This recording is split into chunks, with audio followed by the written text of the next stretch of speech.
মানে এতিয়া মই এটা কথা আপোনালোকক খাটাংকে কৈ দিওঁ যে কোনো কাৰ্ড চাৰ্ডৰ কথা নাই।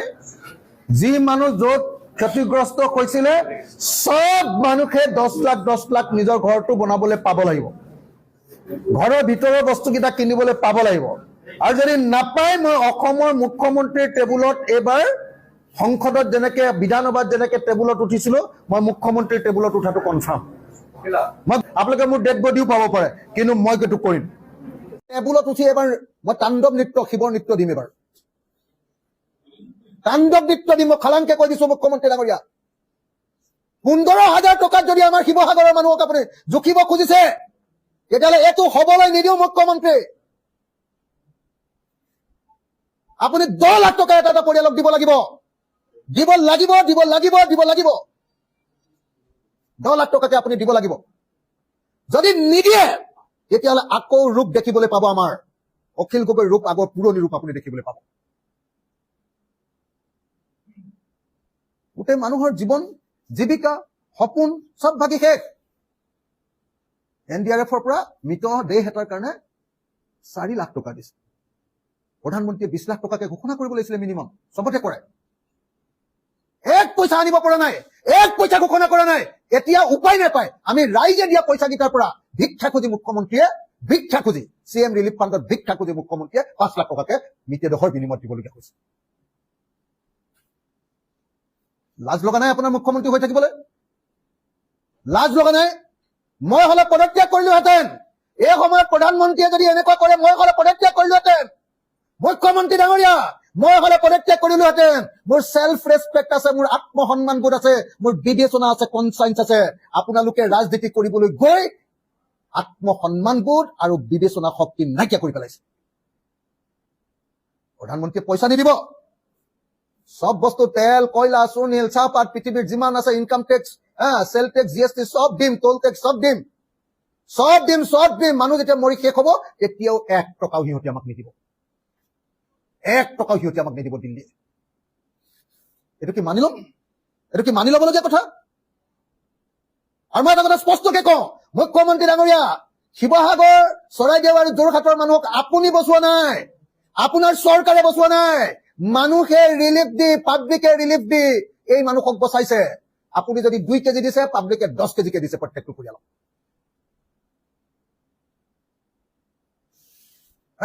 এটা উদাহৰণ দিলে হৈ গ'ল।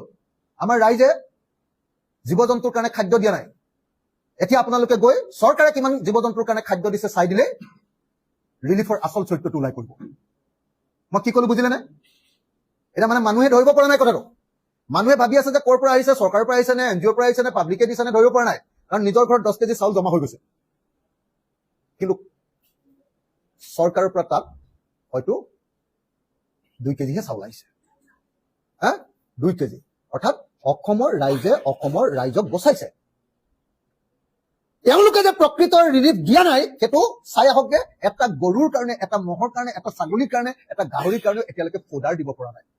ফোডাৰ, জীৱ জন্তুৰ খাদ্য দিব পৰা নাই। এইটোকে ওলাই পৰে নহয় তোমালোকৰ ৰিলিফ কি? সেইকাৰণে মই মুখ্যমন্ত্ৰী ডাঙৰীয়া আপোনাক কৈছো, আপুনি আমাৰ শিৱসাগৰ, চৰাইদেউ আৰু যোৰহাটৰ মানুহক এই ৰাষ্ট্ৰীয় দুৰ্যোগৰ সময়ত বচোৱা নাই, মহাপ্ৰলয়ৰ সময়ত বচোৱা নাই। বচাইছে অসমৰ ৰাইজে।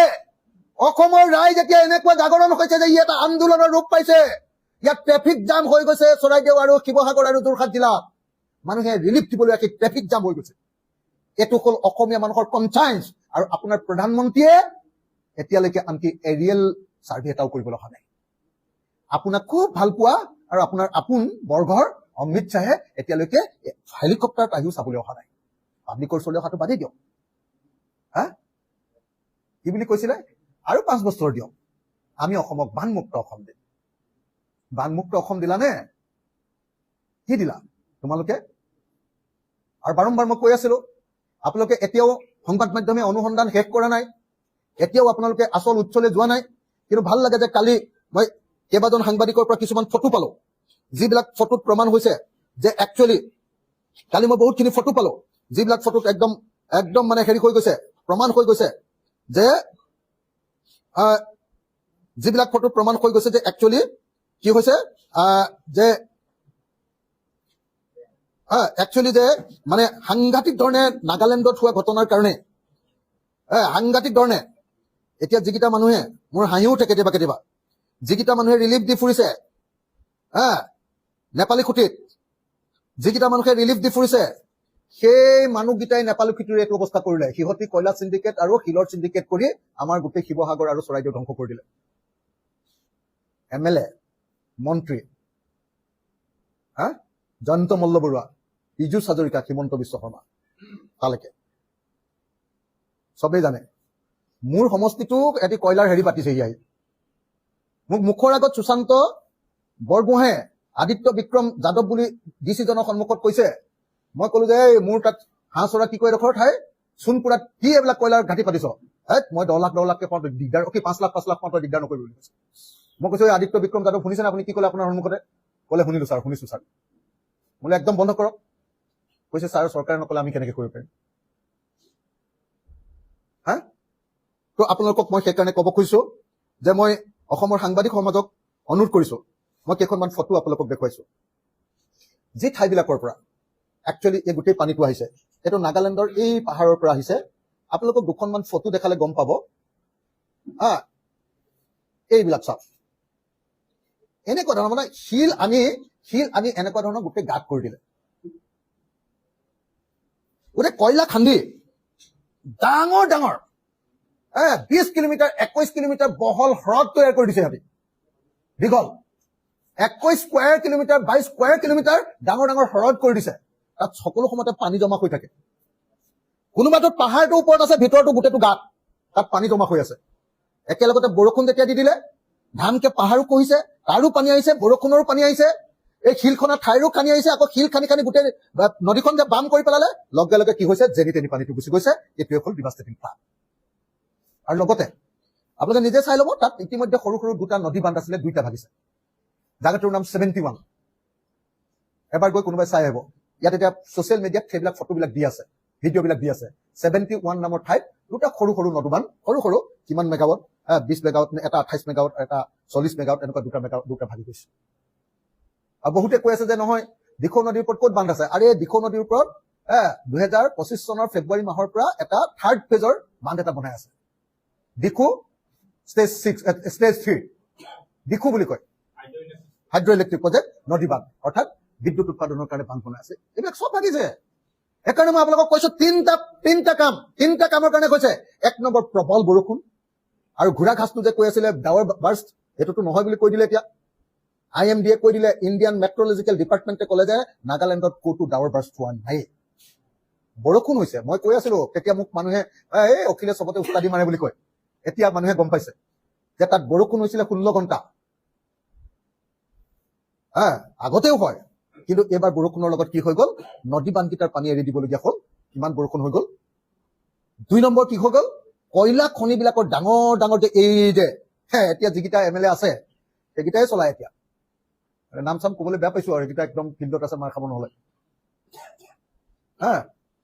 কয়লা খানি সুশান্ত বৰগোহাঁই তাৰপিছতে এইটো শদিয়াৰ MLA কি নাম বলিন চেতিয়া জয়ন্ত মল্ল বৰুৱা পীযুষ হাজৰিকা আৰু হিমন্ত বিশ্ব শৰ্মা এই চেইনটোত গোটেই কয়লাটো যায় শিল আৰু বালি যায় আৰু গোটেই আমাৰ 4 লেনটো বনাবৰ কাৰণে গোটেইখনটো তাৰ পৰাই পানী মাটি আনিছে গোটেই পাহাৰডাল কাটি দিছে 4 লেনটো বনোৱাৰ মাটিবিলাক ক'ৰ পৰা আহিছে চব তুলিৰ পৰা আহিছে তাৰ পৰা এতিয়া এইটোৰ ওপৰত তদন্ত হ'ব নে নহ'ব এইটোৰ ওপৰত যদি তদন্ত নহয় তেতিয়াহ'লে আকৌ যে বানপানী হ'ব এইটোৰ ওপৰতো কাম কৰিব নোৱাৰিব মোৰ ঘৰখন জীৱনত কেতিয়াও বানপানী হোৱা নাছিলে শিৱসাগৰ টাউনখনত কেতিয়াও জীৱনত এনেকে বানপানী হোৱা নাছিলে এই যে ৰাস্তা এটা ওলাই গ'ল এতিয়া বানপানী হোৱাৰ এতিয়াতো প্ৰত্যেক বছৰ হৈ থাকিব যদি তদন্তটো কৰি সেইটো কাম বন্ধ নকৰে সেইকাৰণে মই দুটা বস্তু আজি আপোনালোকক অনুৰোধ কৰিবলৈ আপোনালোকৰ ইয়ালৈ মাতিলো যে মুখ্যমন্ত্ৰী ডাঙৰীয়া আপুনি আৰু ৰিলিফ দিলেও দিব নিদিলেও নাই কিন্তু আমাৰ প্ৰত্যেকটো পৰিয়ালক 10 লাখ টকা লাগিব অন্তত বাকী মই নাজানো মোৰ সমষ্টিত 10 লাখ টকা CMA দিব লাগিব আৰু যদি মোৰ সমষ্টিত 10 লাখ টকা এটা পৰিয়ালক CMA নিদিয়ে তেতিয়াহ'লে মই CMৰ টেবুলৰ ওপৰত শিৱৰ তাণ্ডৱ নৃত্য কৰিম মোক জেল দিয়ে ফাঁচি দিয়ে গ্ৰেপ্তাৰ কৰে NSA লগায় NIA লগায় গুলিয়াই মাৰে এনকাউণ্টাৰ কৰে যি কৰে কৰিব পাৰিব কিন্তু মই CMক উদাই নেৰো মই চিএমক সোধাই দিলো 15,000 টকা দি যদি বাচিম বুলি ভাবিছে আৰু প্ৰধানমন্ত্ৰীয়ে যদি গামোচা লৈ আকৌ এবাৰ পৰা কৰে মই মানে বেয়া শব্দ এতিয়া নকওঁ আৰু কৰিম উল্টা পুল্টা কৰিম প্ৰতিবাদ উল্টা পুল্টা প্ৰতিবাদ কৰিম এই বিপদৰ সময়ত এতিয়ালৈকে নাহিলে আজি কেইদিন হৈ গ'ল 19 তাৰিখৰ পৰা আজি 29 তাৰিখ 11 দিন হৈছে আজি কমপ্লিট 11 দিন কমপ্লিট হৈছে 11 দিনৰ পাছতো এতিয়ালৈকে প্ৰধানমন্ত্ৰী অসমলৈ নাহিলে 11 দিন শেষ হৈ যোৱাৰ পাছতো এতিয়ালৈকে গৃহমন্ত্ৰী অসমলৈ নাহিলে এতিয়ালৈকে ইয়াক নেশ্যনেল ডিজাষ্টাৰ ঘোষণা নকৰিলে আৰু তাৰ পাছত ইহঁতে অসমক ভাল পাওঁ বুলি ক'লে ইহঁতক টিকা চেলাই বেট দিব লাগে ইহঁতক টিকা চেলাই বেট দিব লাগে মই কৈ দিলো তাৰ পাছত যদি এতিয়া অসমক ভাল পাওঁ বুলি কয় আচৰিত কোনোবা অসমীয়া মানুহৰ যদি খং উঠা নাই তেতিয়াহ'লে তেওঁৰ কিবা গণ্ডগোল হৈছে প্ৰধানমন্ত্ৰী এই পৰিস্থিতিত ভ্ৰমণ নকৰাৰ পাছতো আৰু ইয়াক নেশ্যনেল কেলামিটি ডিক্লেয়াৰ নকৰাৰ পাছতো যদি কোনোবা অসমীয়া মানুহে এতিয়ালৈকে খং উঠা নাই তেওঁ অসমীয়া মানুহে যদি বেয়া পোৱা নাই তেতিয়াহ'লে কি অসমীয়া নহয় কি ভণ্ড অসমীয়া 2 নম্বৰী অসমীয়া তাৰ অসমীয়াত্ব নাই যি প্ৰকৃত অসমীয়া নৰেন্দ্ৰ মোদীৰ এই কামত প্ৰত্যেকজনে খং কৰক বিজেপিৰ এই কামত প্ৰত্যেকজনে খং কৰক আৰু হিমন্ত বিশ্ব শৰ্মা এনেকে প্ৰধানমন্ত্ৰীৰ ওচৰত ভৰিত ধৰিও যে একো আনিব পৰা নাই তাৰ কাৰণে হিমন্ত বিশ্ব শৰ্মাক পদত্যাগ কৰিবৰ কাৰণে দাবী উত্থাপন কৰক এয়া হ'ল প্ৰকৃত অসমীয়াত্ব এয়া হ'ল জাতীয়তাবাদ এয়া হ'ল জুবিন গাৰ্গক ভাল পোৱা মানুহবিলাকৰ কাম ধন্যবাদ জয় অসম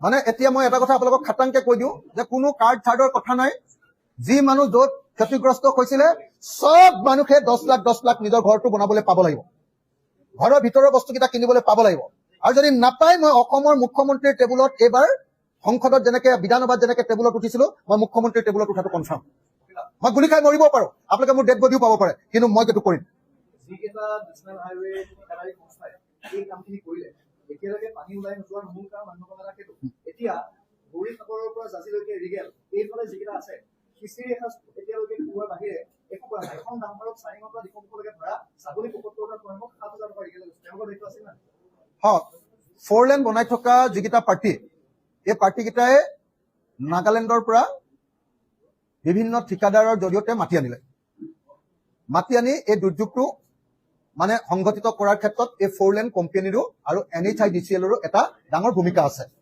দ্বিতীয় ডাঙৰ ভূমিকাটো হ'ল যে নেশ্যনেল হাইৱে গোটেই পানী জমা হৈ যোৱা ঘটনাটো গোটেই 4 লেনটো যে বনালে পানী ওলাই যাবৰ কাৰণে কোনো ধৰণৰ তেওঁলোকে প্ৰয়োজনীয় ঠাইখিনিত প্ৰয়োজনীয় আকাৰৰ হেৰি নিদিলে কি কয় কালভাৰ্ট নিদিলে কৰবাত হয়তো ড্ৰেইন বনাব লাগিছিলে ড্ৰেইন নবনালে কৰবাত ওলাই যাবৰ কাৰণে কালভাৰ্ট দিব লাগিছিলে কালভাৰ্ট নিদিলে যাৰ কাৰণত এই ঘটনা ঘটিছে কিন্তু দুৰ্ভাগ্যজনকভাৱে NHIDCL আৰু কোম্পানী ৰিগেল বুলি ক'লে মই কোম্পানীকেইটাৰ নামটো নাজানো ৰিগেল আৰু যিকেইটা কোম্পানীয়ে কাম কৰিছে তেওঁলোকক অচিৰে তেওঁলোকৰ যি কৰ্পৰেট ছ'চিয়েল ৰেছপঞ্চিবিলিটি ফাণ্ড 2% দিব লাগে সেই 2% মই শিৱসাগৰৰ মানুহৰ কাৰণে আৰু যোৰহাটৰ মানুহৰ কাৰণে খৰচ কৰিবৰ কাৰণে দাবী উত্থাপন কৰিছো থেংক ইউ